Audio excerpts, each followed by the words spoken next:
Hey guys, so today we're going to be reviewing Smile. I've been requested so much to review this movie, and this was such an interesting experience. First of all, the marketing for this movie. I was so tired of the trailers, I'm not gonna lie, and I thought that the trailers made the movie look one type of way, you know, very predictable, very cheesy, very much Bye Bye Man, you know. I expected it to be one of those movies, and just 2022's version of it. We also had the marketing of the people standing in the stands of a baseball game and having like the Smile shirt on, being very creepy, you know, in the background of the baseball game and things, which I think is really clever marketing, but I think it can bite itself a little bit by doing that, because some people will go out of their way to avoid it because of the extra marketing, and some people are just turned off by it being shoved in your face constantly. And so that's kind of, you know, it was a lot of marketing, a lot of trailers, and I feel like that did ruin a little bit of the movie for me, seeing the trailers so many times, because it was so unavoidable. It wasn't one that I could just skip.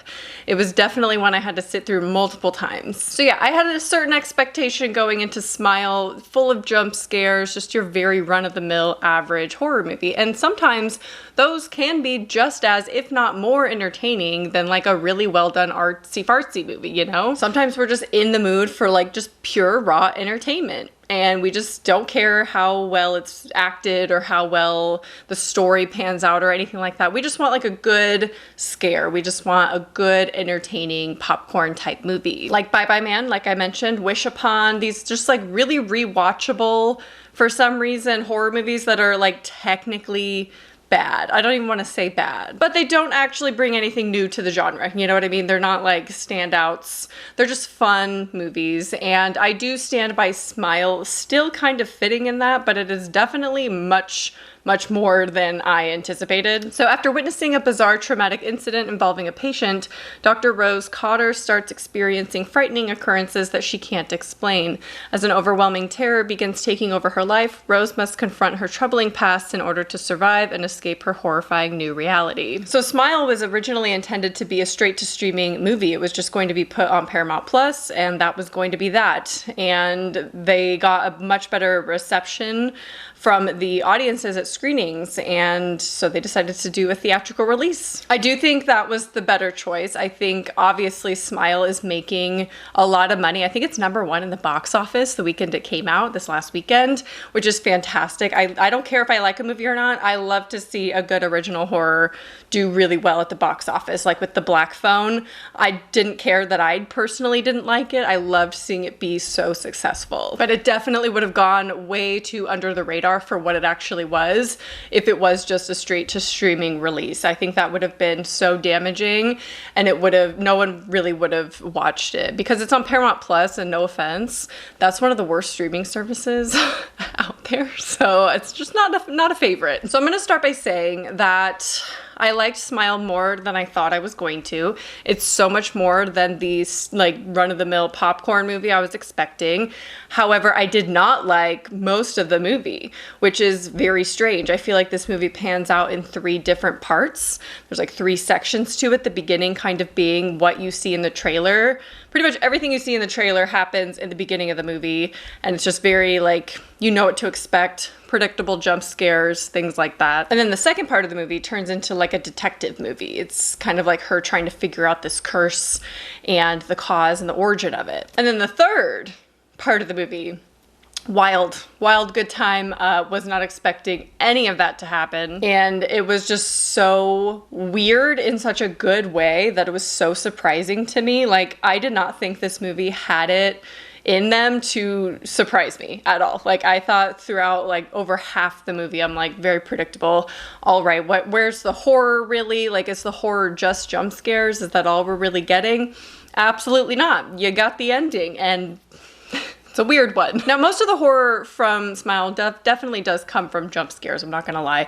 I'm not a huge fan of jump scares, which is why I don't like a lot of this movie, but the ending really makes up for this movie so much that I can forgive everything that happens before it. I've seen a lot of positive reviews for this one, which is good, but a lot of which I disagree with because I don't feel like any of it was original except the ending. And I don't know if that's enough to say that this is you know, it adds much to the genre because most of it is just very predictable jump scares, and I'm just not a huge fan of too many jump scares. And not only the jump scares got annoying, but after like 3 different times of the music like building up and just like cutting to either silence or a jump scare, I was so done. Like, it just happened over and over and over again. I could probably say with confidence it happens like 20 times with the music and like the score building up to be really loud, and then it cuts to silence or a jump scare. Like, I hate when movies do that. For 1 time, fine. 2 to 3 times, maybe. Anything more than that, and I'm counting, and I'm very annoyed. So for me personally, there really wasn't a lot of horror or any effective jump scares or tension building up until the end, because every time they'd want to do a jump scare, they made it very, very obvious, or a lot of them were in the trailers. So I feel like everything was pretty expected up until the last like 20 minutes or so. But I did not expect the horror to ramp up in the way that it did. Oh my God. I didn't anticipate the type of horror movie that this would become. It was so surprising, and it was just as surprising as Barbarian was to me in very similar ways, and I love that. I don't even mind that they're similar in how much, in like the way that they surprised me. It was just, I was just happy for the movie to change pace and to not be the predictable hot mess that it was for so long. That sounds mean. It wasn't a hot mess. It wasn't bad. The performances were really great. I actually really liked all of the acting in it, and the story wasn't terrible either. A little tropey though, and I have hope that it was intentional. Like, it was tropey to like fake you out for a really long time, you know? And then it just like comes in and it's like a different type of horror movie than you're expecting. Kind of like with Barbarian. I've seen a lot of people say that the beginning of Barbarian is like their favorite and they wish that they continued that. But honestly, how I interpreted that, we're talking about Barbarian for just a second. How I interpreted that is the beginning of Barbarian is actually supposed to be very tropey and cheesy. And you're supposed to be yelling at your TV and be like, what are you doing? And that was intentional because then it just like blindsides you and it becomes something completely different. Anyway, back to Smile. I've seen a lot of people compare this to It Follows and The Ring because of course you have this curse that like follows you around, and I did get some of that. Some of it though was a little too on the nose, and they cannot convince me that they were not inspired by those movies, because there are 2 scenes that are directly recreated from both It Follows and The Ring, and I'll talk about which scenes those are in spoilers, which we will be doing, by the way. Spoilers will be coming up later, but they start at this point if you have not seen the movie yet. I think the way that the curse works in this movie is a little bit less thought out, but it works very similarly to how It Follows and The Ring works. And it did feel very Ring-like in the middle of the movie, with it kind of being a detective, you know, like her ex is a cop and he's like helping her along the way. So you know, it kind of feels very Ring-like in that sense. I don't think Smile is as good as those 2 movies, to be honest, but it definitely is up there, like, as for an enjoyable horror movie experience. I genuinely don't know. Again, it's hard to say with this movie because I don't know if the humor in this movie was intentional. My light just died. I don't actually know where the cord is to charge my light, so we're just gonna go through this in the dark, I guess. Let me see, I can adjust the lighting in here. Sorry, the rest of the video is gonna be like this. I hope that's okay. I'm using a little bit of natural light now.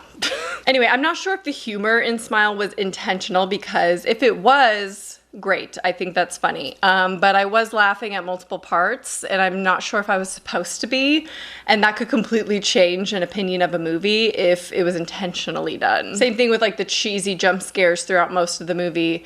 Were those kind of a fake out for what you get in the end? They do kind of continue through to the end, but the type of horror we're getting, it kind of changes.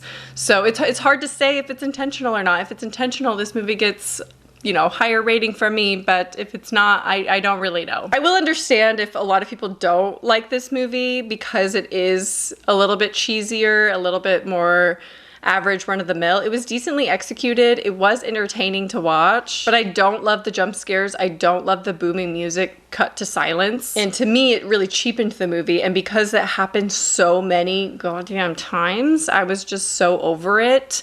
So I feel like if they took itself a little bit more seriously, didn't do such a popcorn movie, could have been a little bit better. It didn't do anything new, I think. I think pretty much everything has kind of been seen before in the horror genre. So for me, that could either be, you know, really great for some people. It could not work. I don't know. But overall, I was pleasantly surprised at how much I liked this movie and how much the ending actually saved it for me. And that ending is what makes it rewatchable. It is just right up my alley with the type of horror. It was just visually so cool looking. And I literally thought throughout most of the movie that it was beyond saving. Like, I thought through halfway, like, oh, I'm gonna give this a 2 out of 5. Easy, no worries. That's it. And then the joke's on me, because then I, you know, give it like 3.5 out of 5, I would say. But because of that ending. And I don't think the horror in the end and the horror in this is gonna work for everyone, you know, but for me personally, it does work, minus the jump scares. That's the only other horror element in this that doesn't work for me, but I know it's gonna work for a lot of people. I would recommend it. If you can see it in a theater, do, but don't really go out of your way to see it in a theater. I think this would hold up at a home viewing as well, because it's really, if you want to avoid like the booming music issue and like the jump scares being really loud, then you could just watch this at home, you know, and still get the same effect with the ending, because the ending is really about the visuals. I do want to say before I get into spoilers, be mindful that this movie revolves around unaliving themselves, you know, so make sure that you're in a good mental headspace for this movie, because I mean, just a huge trigger warning for that, because that is the entire like plot point, and you see that happen multiple times in the movie, so it probably, you know, could be very triggering to some people. So I just want to throw that out there as a disclaimer. This movie is very brutal in that sense and psychological. Okay, so now I'm going to talk spoilers. So if you haven't watched it yet, don't watch the rest of this video. So the first thing I want to say in spoilers is the scenes that they directly recreated from both The Ring and It Follows, because when they happened, I like turned to Ryan and I was like, that's just like that scene. So with The Ring, we have the face zoom in, flash on the screen, right? There's a guy in the movie who, you know, unalives himself in a certain type of way. And as they're describing what he did to himself, they flash his face on the screen, much like they did in The Ring when they talk about her face and her mom finding her in the closet, you know what I mean? Very similar vibes to me with that flashing the face on the screen. It was just like a brutal, gory image flashing up there. And then as far as It Follows, they recreated the scene with the tall person in the doorway. You remember that scene in It Follows? It's the scariest scene in It Follows, and it is probably one of the more scarier scenes in Smile, where this just like giant woman, I don't even know what it is. It was just wild. Giant woman is like following her out of the bedroom and through the door frame. So it looked very similar to the tall man in It Follows. So I'm not really sure on the message of this movie. Like, even if you work on your trauma, it's not gonna work, because it doesn't work. It's not a happy ending at all. And she like is actively trying to work on her trauma from seeing her mom die. She's apologized to her ex, and still she gets possessed by this thing. So for me, I'm not really sure like what the point of the movie is, but I don't necessarily think it needs to have like a very strong point or like a meaning or message or anything like that. And it's a little bit tropey, because she is more isolated because no one around her believes her. Like even her sister, her fiance, they're all like questioning why, you know, if she's losing her mind a little bit.